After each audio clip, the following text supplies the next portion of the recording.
um dos projetos de engenharia mais ambiciosos do mundo. Uma hidrelétrica imensa, gerando mais quilowatts do que qualquer outra no planeta. Para construí-la, o curso do poderoso rio sul-americano teve de ser bloqueado.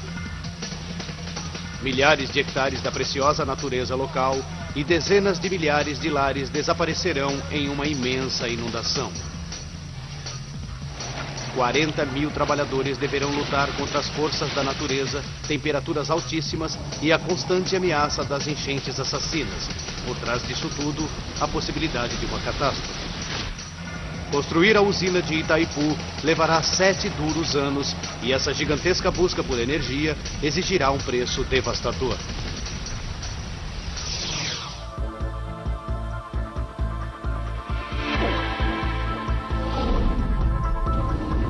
Obras incríveis. Itaipu. O Rio Paraná, com 4.000 quilômetros de comprimento, é o segundo maior rio da América do Sul, superado apenas pelo poderoso Amazonas. Em parte de seu curso, o Paraná marca a fronteira entre o Brasil e o Paraguai. Aqui, seu curso foi bloqueado por uma estrutura feita pelo homem, a usina de Itaipu. É a hidrelétrica mais potente do mundo. Ela gera 90 mil gigawatts todos os anos, o suficiente para alimentar a cidade de Londres por 3 anos. Com 7 quilômetros de comprimento, ela é 2,5 vezes mais longa do que a ponte americana Golden Gate. E sua altura equivale a um prédio de 65 andares. A usina sustenta um volume de água equivalente a 400 vezes o tamanho do Central Park de Nova York. Água que avança pela usina em forma de uma gigantesca cascata feita pelo homem para produzir eletricidade.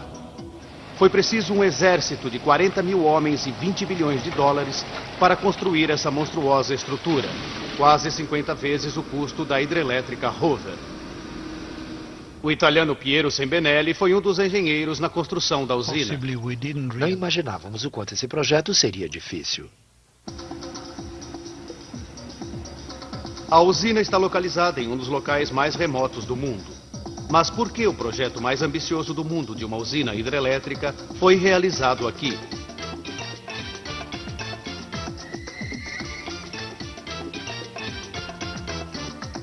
Nos anos 60, o Brasil dá um salto no desenvolvimento. Sua economia está crescendo em cerca de 10% ao ano, mas a população está crescendo também. Já soma mais de 70 milhões de pessoas. E em 3 décadas, a população do Brasil chegará a 170 milhões e o país estará entre os 10 mais populosos do mundo. O crescimento do país criará uma necessidade urgente de energia. O governo precisa encontrar uma maneira de satisfazer essa necessidade da população futura ou enfrentar uma crise econômica. Mas como? O país não tem gás nem petróleo o suficiente para evitar uma crise de energia e não pode se dar ao luxo de gastar dinheiro em importações de combustível. Mas então, alguém teve uma ideia de gênio. Por que não usar uma vantagem natural, de graça e que tem de sobra no Brasil? Água. A incrível quantidade de 10% de toda a água doce do mundo é encontrada no Brasil. Os 40 mil quilômetros de rios do país equivalem a uma volta ao globo. Se esse vasto potencial de água pudesse ser represado pela tecnologia hidrelétrica, as exigências de energia poderiam ser cumpridas sem as custosas importações de petróleo. O Brasil está pensando grande. O governo quer que uma imensa usina supra a enorme demanda da nação por energia. Encontrar o local perfeito para uma usina tão grande assim não será fácil. O rio vai precisar ter um volume de água grande o suficiente para produzir a energia necessária, deverá fluir por bancos estreitos e seu leito deverá ser forte o suficiente para aguentar o peso enorme das paredes da usina. Esse é o local óbvio. O rio Iguaçu alimenta uma das maiores cachoeiras do Brasil, mas ele tem apenas 1/8 das águas necessárias para a usina monstro. 1 a 1, os engenheiros verificam 50 outros locais. Nenhum é satisfatório, mas finalmente o local perfeito é encontrado. O rio Paraná é o 7º maior do mundo, contendo 4 vezes mais água do que o rio Colorado nos Estados Unidos. Em um local chamado Itaipu, ele flui através de uma garganta submersa. Pesquisas geológicas mostram que o leito é capaz de suportar o peso imenso. Os engenheiros o acham perfeito, mas há um imenso obstáculo.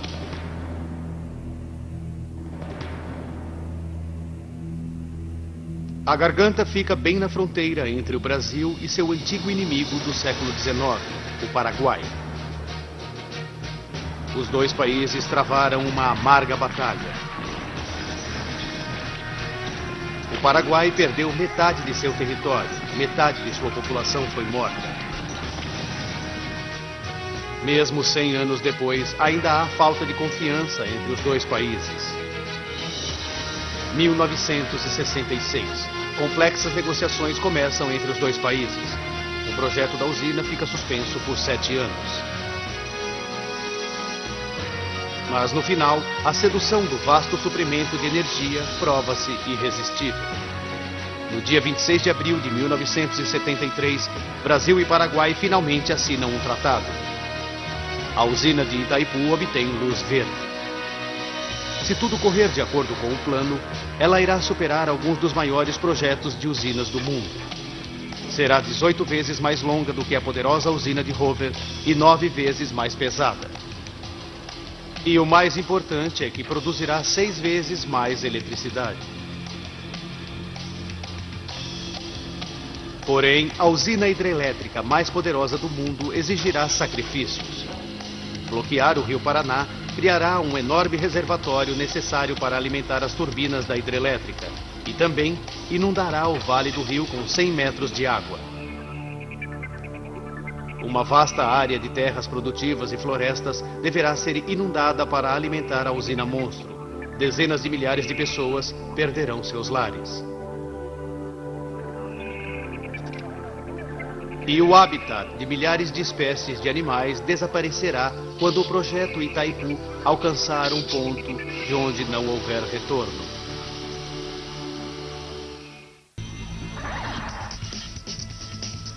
Maio de 1975. Dois antigos inimigos, Brasil e Paraguai, assinam um pacto histórico. Começa a construção da maior usina hidrelétrica do mundo. Ela irá represar o poderoso rio Paraná. O objetivo? Fartura de energia para ambos os países. O orçamento de 20 bilhões de dólares foi fornecido pelo governo brasileiro e por investidores estrangeiros. Os engenheiros encontraram um lugar no rio perfeito para a construção da usina. Para construí-la, eles primeiro precisarão desviar o curso do rio Paraná, que existe há milhares de anos, e redirecioná-lo. Um canal gigante de desvio deverá ser escavado nas pedras do leito do rio. Seu objetivo é desviar temporariamente o rio do local de construção da usina. Com 2 quilômetros de comprimento e 8 metros de profundidade, será o maior canal de desvio já feito. Mas se ele falhar e não desviar o rio corretamente, todo o projeto estará condenado. Piero Sembinelli é o engenheiro encarregado de construir o canal. Foi uma luta e tanto. O desvio do Paraná foi o mais difícil já tentado.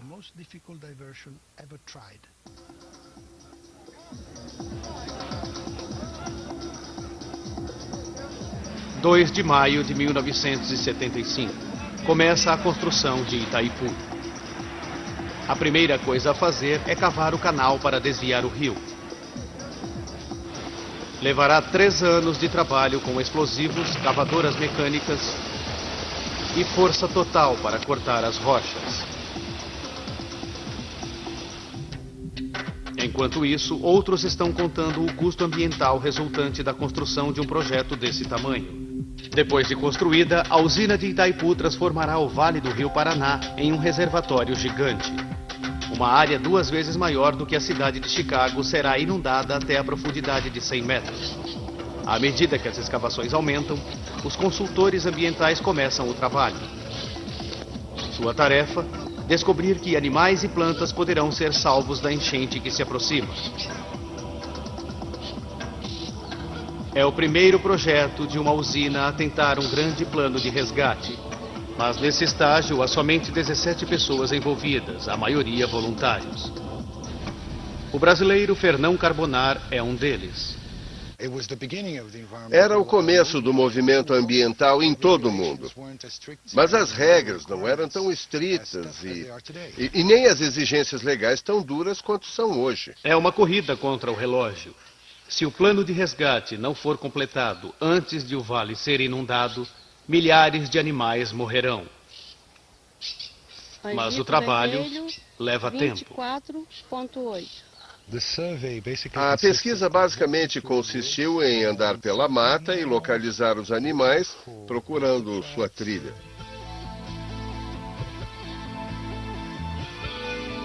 Mas além dos animais, as pessoas que vivem aqui, cerca de 40 mil vilarejos inteiros e pequenas fazendas, alguns desses, lares de famílias há várias gerações, serão perdidos para sempre sob a inundação.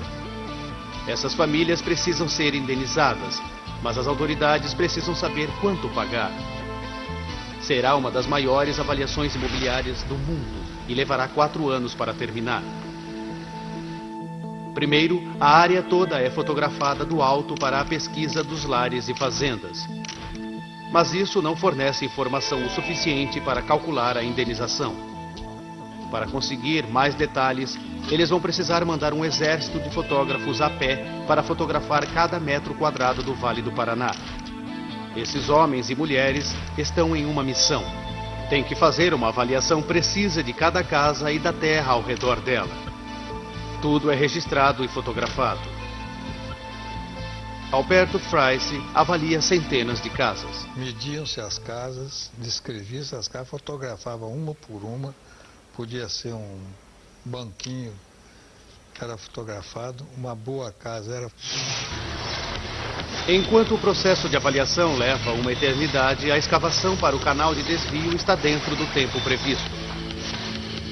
3 anos depois das escavações terem começado, os engenheiros estão prontos para demolir as paredes de concreto do canal e deixar o grande rio Paraná inundá-lo.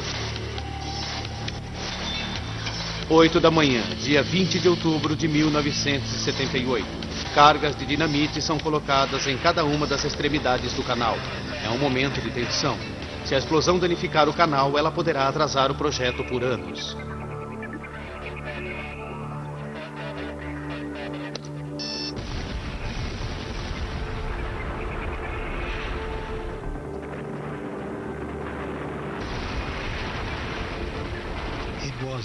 Foi um momento fantástico, incrível. A explosão parecia fogos de artifício.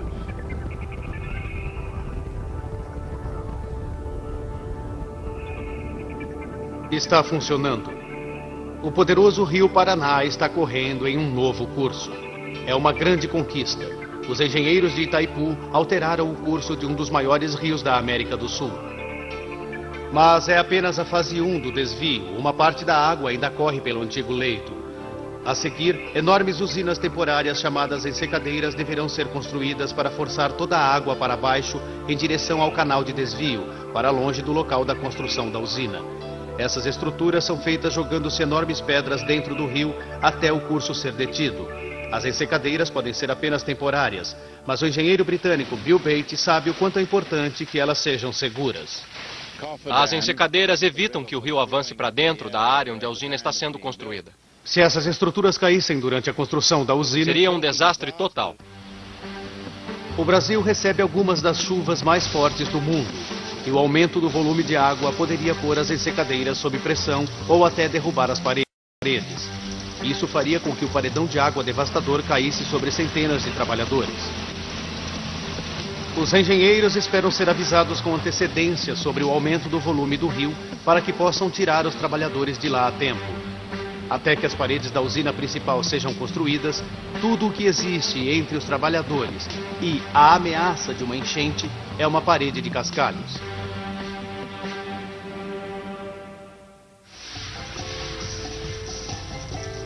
Agora que o Rio Paraná foi completamente desviado, o trabalho mais difícil, ou seja, a construção das enormes paredes da usina de Itaipu, pode começar. Uma usina hidrelétrica trabalha jogando água dentro de turbinas, fazendo-as girar a grandes velocidades para criar eletricidade. Quanto mais alta a usina, maior a queda da água e mais força é produzida. Os engenheiros de Itaipu sabem que a água na usina tem que cair de 100 metros para produzir a quantidade recorde prometida de energia. Mas o leito do rio só tem 50 metros de profundidade. A solução? Construir uma série de usinas secundárias. E isto aumentará a altura da usina principal central de concreto e a fará alta o suficiente para realizar esse trabalho. Isso significa alongar a estrutura da usina por 7 quilômetros vale adentro. Outono de 1975. O trabalho de construção das usinas secundárias começa.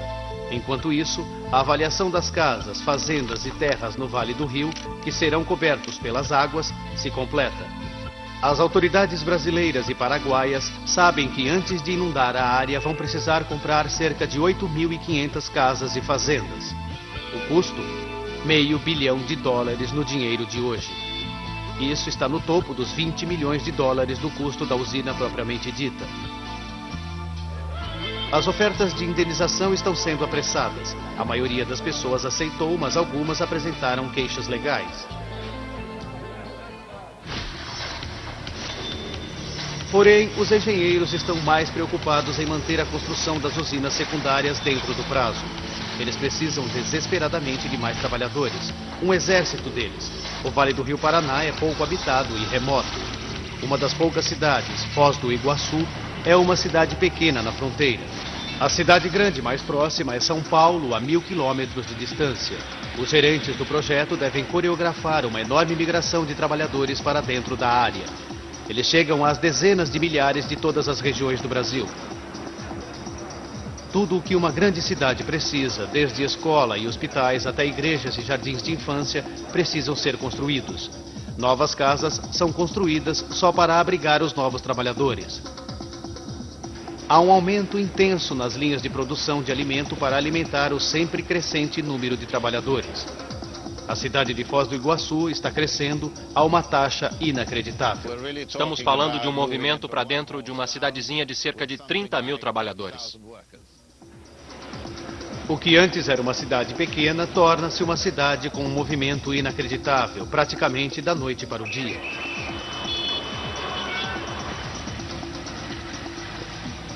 Enquanto os novos trabalhadores trabalham na construção das usinas secundárias, os engenheiros estão lutando com o desenho de uma imensa usina principal que bloqueará o rio em seu ponto mais profundo. Todas as usinas deverão ser capazes de uma coisa: elas deverão resistir à inimaginável pressão da água do reservatório atrás delas. Onde a geografia permite, as usinas podem ser simples paredes ancoradas em rochas ao redor. Mas Itaipu não tem essa ajuda do terreno.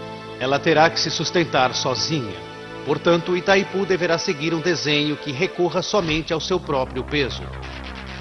Os engenheiros chamam isso de usina de gravidade. A ideia é fazer as estruturas tão pesadas de modo que a água simplesmente não possa movê-las.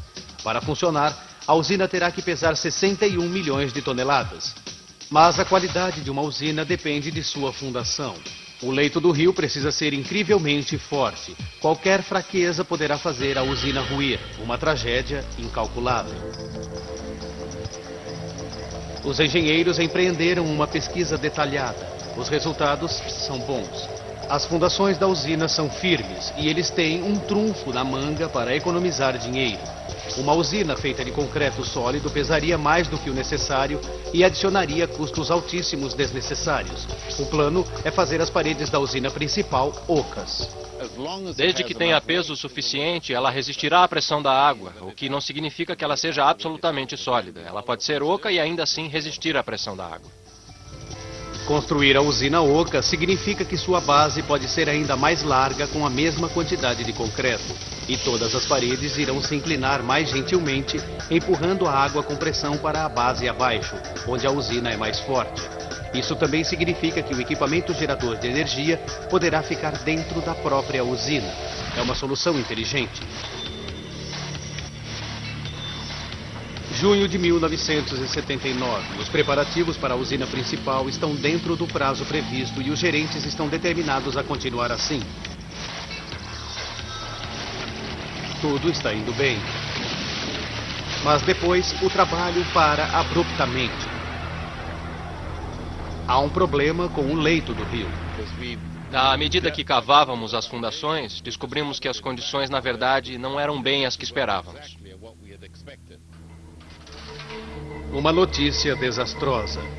A pesquisa considerou o leito do rio perfeito, mas agora os engenheiros se depararam com uma fraca camada de pedras que se desfazem como um dente podre 20 metros abaixo. Os engenheiros temem que ela não aguente o peso da usina. Se eles continuarem a construção, a usina poderá cair. São cavados túneis na pedra de modo que os engenheiros possam investigar a camada suspeita. Apenas uma inspeção detalhada revelará a escala do problema. Eles rezam para que seja apenas um pedaço de rocha ruim. O engenheiro Conrado Piacentini investiga os segredos do leito do rio.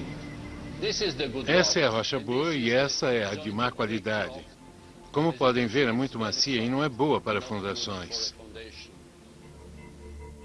A rocha podre está em toda parte no local onde foi planejada a fundação da usina.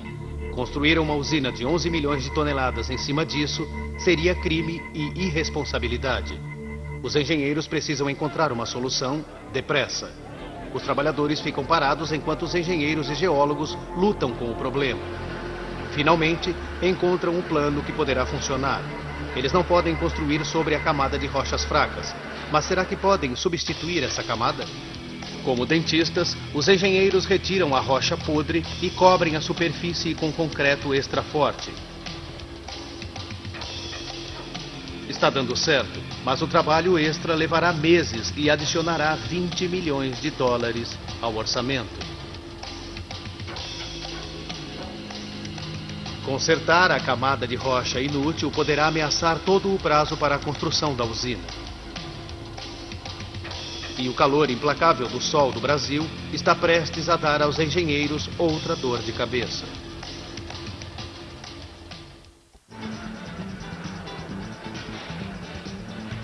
Maio de 1982. Os 40 mil homens que estão trabalhando na construção da usina de Itaipu, no coração da América do Sul, têm sido atormentados com um problema possivelmente catastrófico.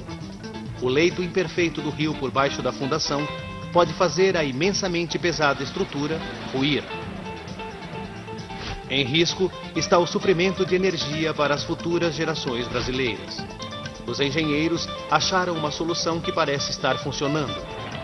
Como um dente podre, a camada de pedras fracas embaixo do local da construção da usina está sendo retirada e o local está sendo preenchido com uma camada extra de concreto de modo que aguente o peso da usina.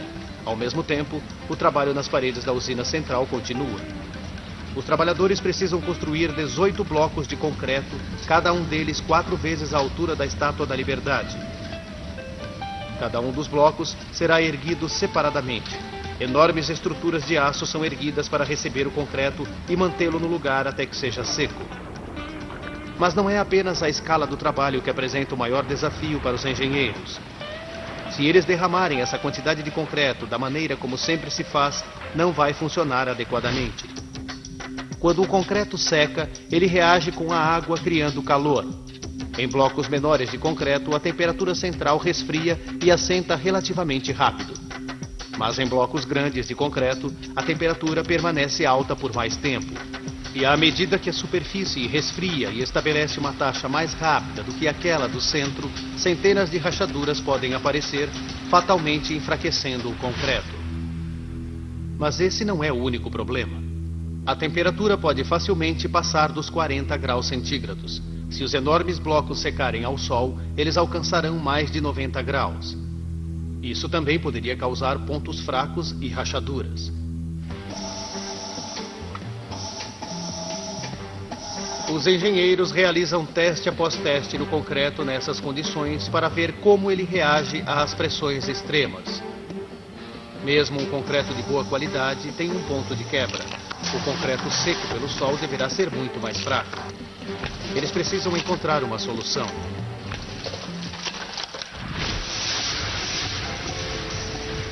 Os engenheiros vêm lutando com o problema do concreto. Sua resposta? Refrigeração, em uma vasta escala. 2 enormes usinas de resfriamento resfriarão cada centímetro do concreto. O engenheiro Adalberto Cheno relembra a cena. A pedra foi lavada com água gelada e depois recebeu ar frio. Usando um grande número de pedaços de gelo, pudemos produzir um concreto com uma temperatura de apenas 4 graus. E pelo fato de termos um sistema de transporte eficiente, o concreto só chegou a 7 graus quando estava sendo posto nos moldes.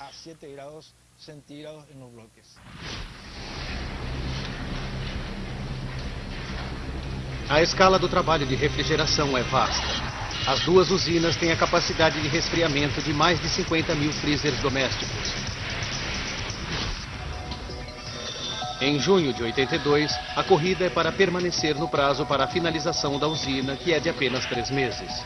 7 grandes caminhos aéreos de cabo agora alimentam a fome insaciável da usina por concreto, partindo de 6 enormes usinas de produção. Esse cimento estava sendo trazido de milhares de quilômetros. De uma só vez, alguma coisa como 140 toneladas de cimento chegava a cada 20 minutos.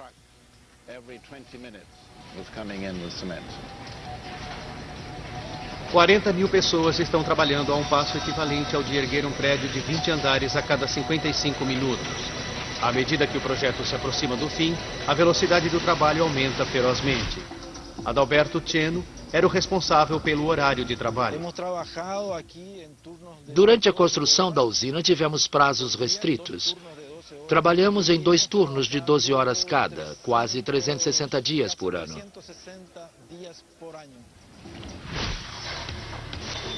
À medida que a contagem regressiva para a finalização da usina e da inundação do vale começa, os conservacionistas começam a retirar a vida selvagem do local. Eles esperam salvar 30 mil animais, recolocá-los em novas áreas ou em santuários feitos para a vida selvagem. A equipe de resgate sabe que é uma corrida contra o tempo para tentar salvar o maior número de animais possível antes da enchente. Ao mesmo tempo, a imensa tarefa de recolocar mais de 8.500 famílias está acontecendo.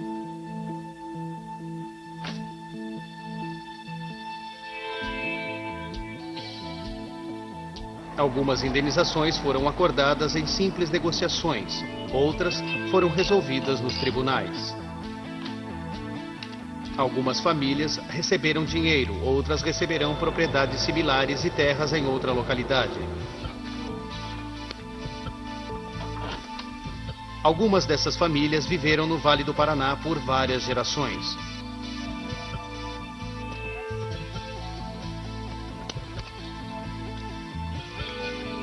Para muitas delas, será um momento devastador quando tiverem que deixar seus lares para sempre.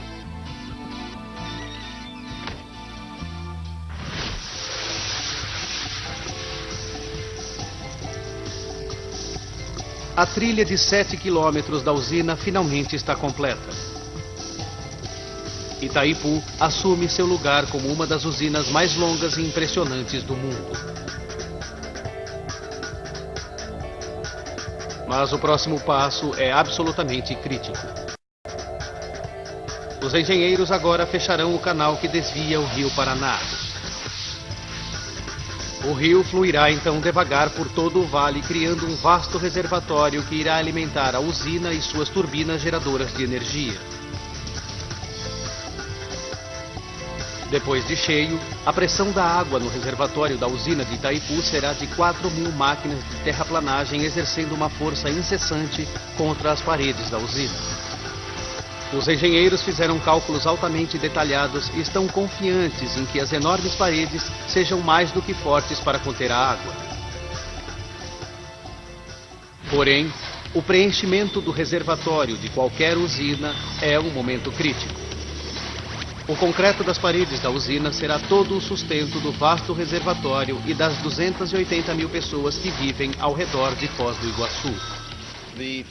A falha de qualquer uma das usinas principais sempre é um grande desastre, porque a quantidade de água liberada criaria uma onda que inundaria tudo e causaria um dano tremendo.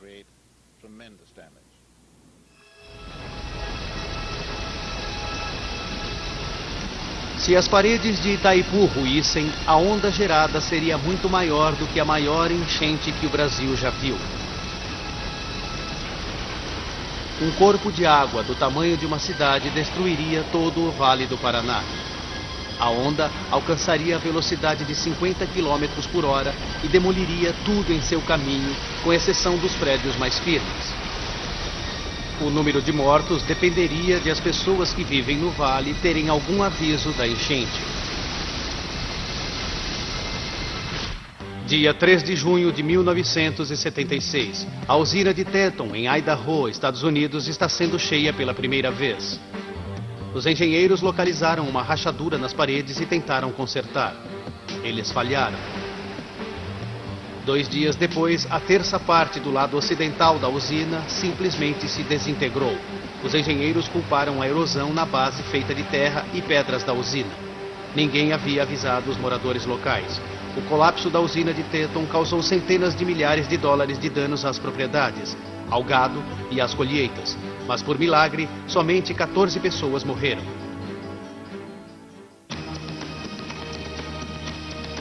Outubro de 1982.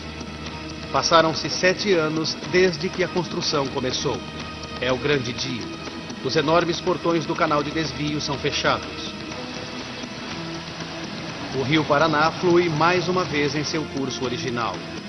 Ele transborda sobre as ensecadeiras e vai para o reservatório. Seja lá o que acontecer, não há como deter a água agora. À medida em que a água sobe, mais e mais pressão é exercida contra as enormes paredes de concreto. Levará 14 dias para que o reservatório encha totalmente seus 100 metros de profundidade. Todos foram tirados da área da enchente. Mas alguns ficam para ver seus lares desaparecerem embaixo da água.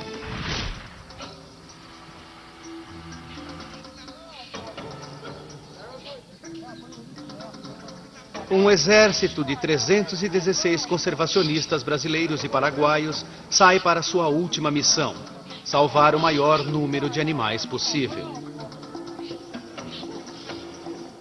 À medida em que o nível da água sobe lentamente, pequenas ilhas nas terras mais altas são deixadas para trás. Elas são apenas temporárias e em algumas horas desaparecerão para sempre. Por enquanto, elas fornecem um último e desesperado refúgio para animais assustados. Fernão Carbonari e sua equipe de resgate, como um Noé dos dias modernos em pequenas arcas, tentam salvar o maior número de animais possível antes que seja tarde demais. A gente via animais venenosos de pertinho. Pegamos várias cobras peçonhentas pela cauda. Logo, os animais só tinham o topo das árvores como abrigo. E há perigos para a equipe de resgate também. A água estava alta, então dá para imaginar a gente se aproximando de barco perto do topo de uma árvore. A gente nem sabia o que esperar. Às vezes víamos a 20, 30 centímetros uma cascavel ou outro animal venenoso qualquer. Mas fora todos esses perigos, a equipe de resgate ainda tem que evitar ferimentos sérios. Por dias, o resgate progride enquanto a água continua a subir. Dentro de 2 semanas, uma vasta região do Vale do Paraná estará perdida para sempre. O reservatório de Itaipu agora vai até onde a vista alcança. As paredes gigantes da usina estão suportando a água, mas agora os engenheiros precisam evitar que ela suba mais. Se a água ultrapassar o topo da usina, as paredes poderão enfraquecer e até começar a rachar, com consequências possivelmente catastróficas. Os engenheiros têm um trunfo sob a manga. Uma crucial rota de escape chamada vertedouro foi construída na borda da usina. É como se fosse uma versão gigante de uma banheira transbordando. Quando a água fica muito alta, ela é drenada, causando uma inundação. A grande diferença é, esse transbordamento deverá aguentar 64 milhões de litros de água por segundo. Se for mal desenhada, a força da água poderá danificá-la, causando um atraso de anos ao projeto. Mas não haverá provas. A primeira vez que o vertedouro for usado, será para valer. Outubro de 1982, uma multidão entusiasmada e a imprensa do mundo todo juntam-se para assistir ao grande evento. Os engenheiros se preparam para levantar os portões e abrir os vertedouros pela primeira vez. A água começa a cair devagar. Logo se tornará uma torrente. Está funcionando. O vertedouro está dando certo. Está controlando uma cascata 22 vezes maior do que a Niagara Falls. Agora o Brasil é dono da maior queda d'água do mundo feita pelo homem. O engenheiro Adalberto Cheno testemunhou este momento. Foi um espetáculo inesquecível e permanecerá na minha memória para sempre.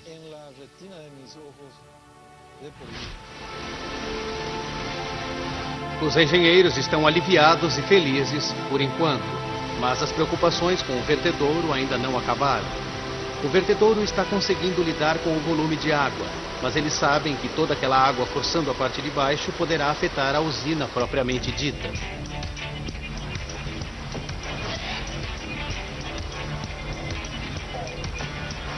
No laboratório de Furnas, no Rio de Janeiro, Roberto de Souza constrói modelos detalhados de alta tecnologia das usinas para analisar as consequências, mesmo do menor erro no desenho do vertedouro. Mesmo no modelo reduzido, tá? A gente faz um estudo muito detalhado, tá?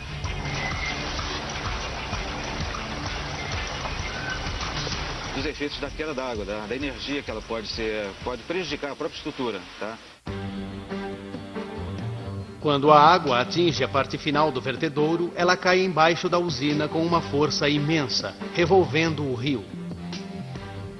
Essa energia tem que ser dissipada usando uma curva para cima como uma pista para saltos de esqui que força a água para o ar, reduzindo sua força. A dissipação de energia é tão importante que, vamos dizer assim, um projeto bem feito, ele pode evitar danos à própria estrutura, tá?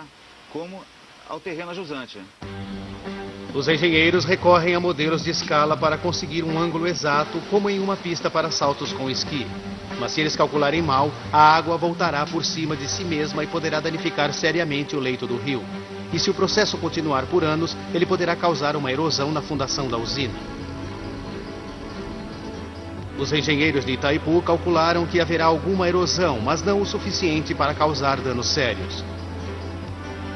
Tudo o que eles podem fazer por enquanto é continuar verificando o leito do rio e ter esperanças. Se der alguma coisa errada, a estrutura da usina em si poderá estar em perigo.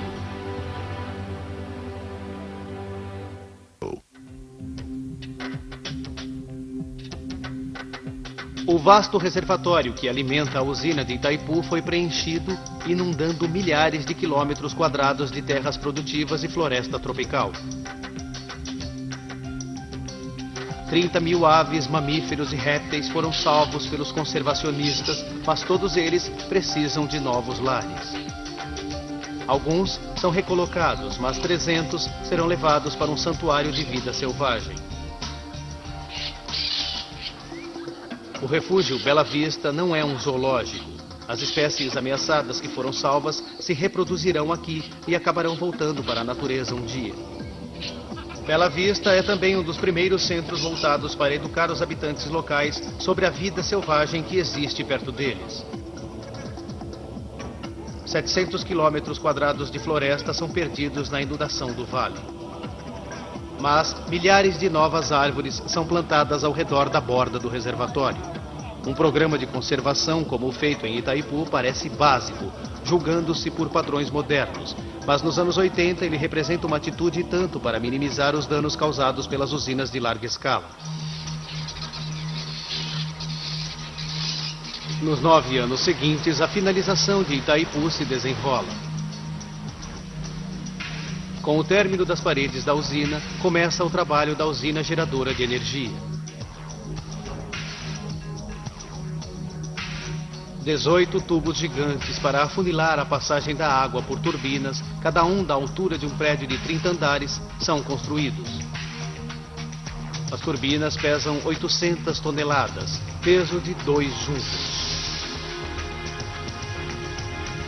Elas são tão grandes que foi preciso construir veículos especiais para transportá-las. No coração de cada turbina ficam rotores. Eles irão girar ímãs dentro de uma mola de cobre para produzir eletricidade. Embora os rotores tenham mais de 16 metros de uma ponta a outra, eles têm de ser instalados precisamente, não desprezando nem o espaço de 1/10 de milímetro. E isso não é tudo. O maior volume da eletricidade gerada na usina de Itaipu é destinado às grandes cidades de São Paulo e Rio de Janeiro. E essas cidades estão a mais de 1.000 quilômetros de distância. Uma enorme rede de torres ao longo do interior do Brasil é erguida. Os fios que ligam as torres da usina são longos o suficiente para dar a volta no planeta 1,5 vezes. À medida em que se aproxima do momento em que produzirá energia, os engenheiros inspecionam o leito do rio procurando por sinais de danos causados pela queda da água dos vertedouros. Esse é o tipo de erosão que enormes volumes de água podem causar quando viajam em alta velocidade. Qual a seriedade de uma erosão causada por um vertedouro? Não parece pouco. Os engenheiros tiram medidas precisas. Eles fazem mais cálculos. Será que a erosão está acontecendo mais perto das fundações da usina? Para seu grande alívio, os engenheiros descobrem que sua previsão original está certa. A erosão não está aumentando. As fundações da usina estão seguras.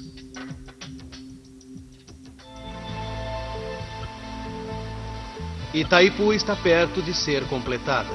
Os trabalhadores não param. Mas o maior projeto de engenharia da América do Sul foi feito à custa de grandes sacrifícios humanos. Os registros não são precisos, mas estima-se que cerca de 145 pessoas perderam a vida em acidentes enquanto participavam da construção de Itaipu.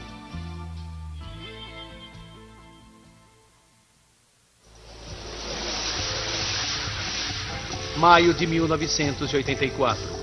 E Itaipu está prestes a conseguir seu objetivo e produzir eletricidade pela primeira vez. É o momento pelo qual todos estavam esperando. O fim de 9 anos de trabalho estafante. A água jorra pelos portões no topo da usina, despejando e girando as turbinas. Para os engenheiros e trabalhadores, é um triunfo.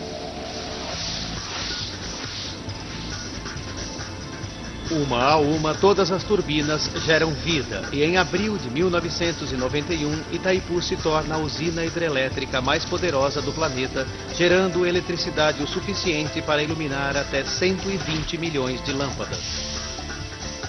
E Itaipu agora está alimentando a exigência de energia de 24 milhões de brasileiros no Rio de Janeiro e em São Paulo. A eletricidade flui sem nenhum problema por 10 anos. Até que no dia 21 de janeiro de 2002, às 13h30 da tarde, sem nenhum aviso, 13 das 18 turbinas gigantes de Itaipu pararam de repente. A produção de eletricidade para. Os engenheiros de Itaipu não entendem o que deu errado. Rio de Janeiro e São Paulo param.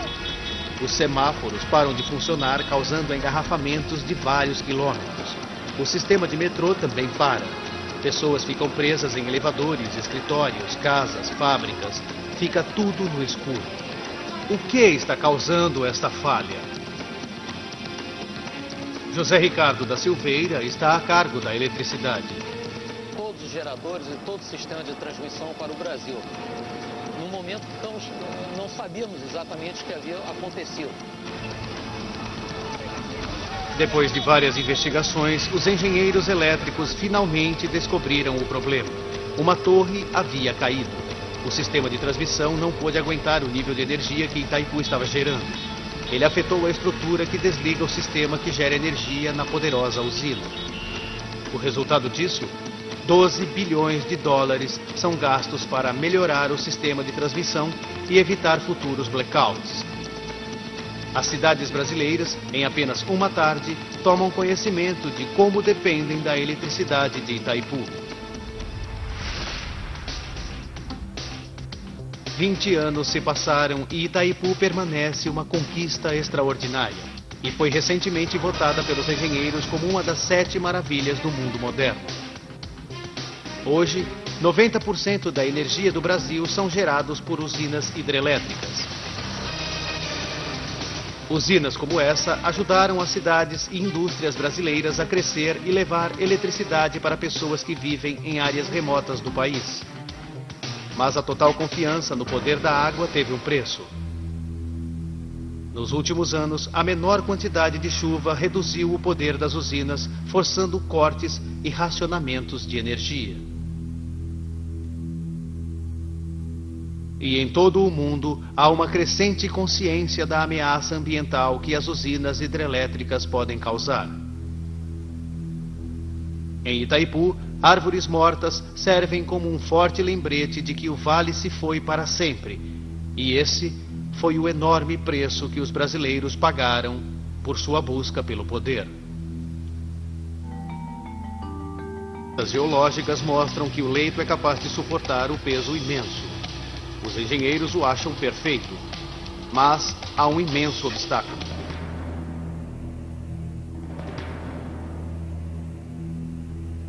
A garganta fica bem na fronteira entre o Brasil e seu antigo inimigo do século XIX, o Paraguai. Os dois países travaram uma amarga batalha. O Paraguai perdeu metade de seu território, metade de sua população foi morta. Mesmo 100 anos depois, ainda há falta de confiança entre os dois países. 1966. Complexas negociações começam entre os dois países. O projeto da usina fica suspenso por 7 anos. Mas no final, a sedução do vasto suprimento de energia prova-se irresistível. No dia 26 de abril de 1973, Brasil e Paraguai finalmente assinam um tratado. A usina de Itaipu obtém luz verde. Se tudo correr de acordo com o plano, ela irá superar alguns dos maiores projetos de usinas do mundo. Será 18 vezes mais longa do que a poderosa usina de Hoover e 9 vezes mais pesada. A usina está localizada em um dos locais mais remotos do mundo. Mas por que o projeto mais ambicioso do mundo de uma usina hidrelétrica foi realizado aqui?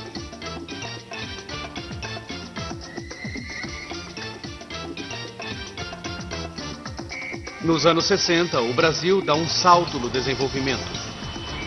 Sua economia está crescendo em cerca de 10% ao ano, mas a população está crescendo também. Já soma mais de 70 milhões de pessoas. E em 3 décadas, a população do Brasil chegará a 170 milhões e o país estará entre os 10 mais populosos do mundo. O crescimento do país criará uma necessidade urgente de energia. O governo precisa encontrar uma maneira de satisfazer essa necessidade da população futura ou enfrentar uma crise econômica. Mas como? O país não tem gás nem petróleo o suficiente para evitar uma crise de energia e não pode se dar ao luxo de gastar dinheiro em importações de combustível. Mas então, alguém teve uma ideia de gênio. Por que não usar uma vantagem natural, de graça e que tem de sobra no Brasil? Água.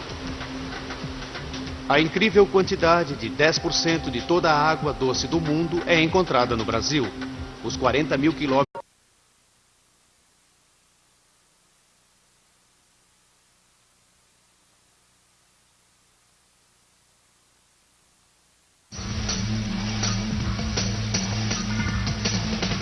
É um dos projetos de engenharia mais ambiciosos do mundo. Uma hidrelétrica imensa, gerando mais quilowatts do que qualquer outra no planeta. Para construí-la, o curso do poderoso rio sul-americano teve de ser bloqueado. Milhares de hectares da preciosa natureza local e dezenas de milhares de lares desaparecerão em uma imensa inundação. 40 mil trabalhadores deverão lutar contra as forças da natureza, temperaturas altíssimas e a constante ameaça das enchentes assassinas. Por trás disso tudo, a possibilidade de uma catástrofe. Construir a usina de Itaipu levará 7 duros anos e essa gigantesca busca por energia exigirá um preço devastador.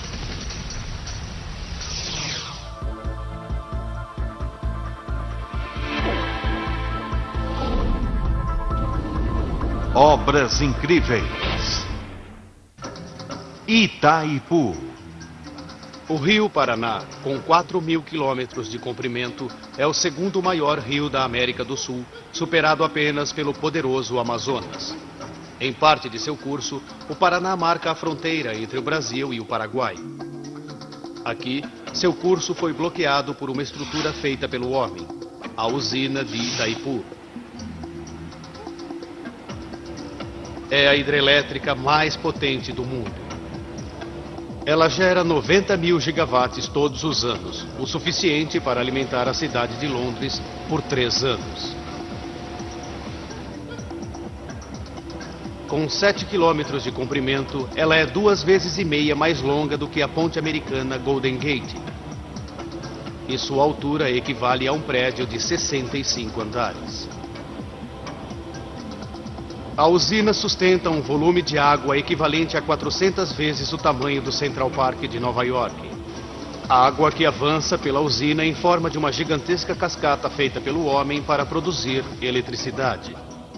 Foi preciso um exército de 40 mil homens e 20 bilhões de dólares para construir essa monstruosa estrutura, quase 50 vezes o custo da hidrelétrica Hoover. O italiano Piero Sembenelli foi um dos engenheiros na construção da usina. Não imaginávamos o quanto esse projeto seria difícil. Metros de rios do país equivalem a uma volta ao globo. Se esse vasto potencial de água pudesse ser represado pela tecnologia hidrelétrica, as exigências de energia poderiam ser cumpridas sem as custosas importações de petróleo. O Brasil está pensando grande. O governo quer que uma imensa usina supra a enorme demanda da nação por energia. Encontrar o local perfeito para uma usina tão grande assim não será fácil. O rio vai precisar ter um volume de água grande o suficiente para produzir a energia necessária, deverá fluir por bancos estreitos e seu leito deverá ser forte o suficiente para aguentar o peso enorme das paredes da usina. Esse é o local óbvio. O rio Iguaçu alimenta uma das maiores cachoeiras do Brasil, mas ele tem apenas 1/8 das águas necessárias para a usina monstro. Um a um, os engenheiros verificam 50 outros locais. Nenhum é satisfatório, mas finalmente o local perfeito é encontrado. O rio Paraná é o 7º maior do mundo, contendo 4 vezes mais água do que o rio Colorado nos Estados Unidos. Em um local chamado Itaipu, ele flui através de uma garganta submersa. Pesquisa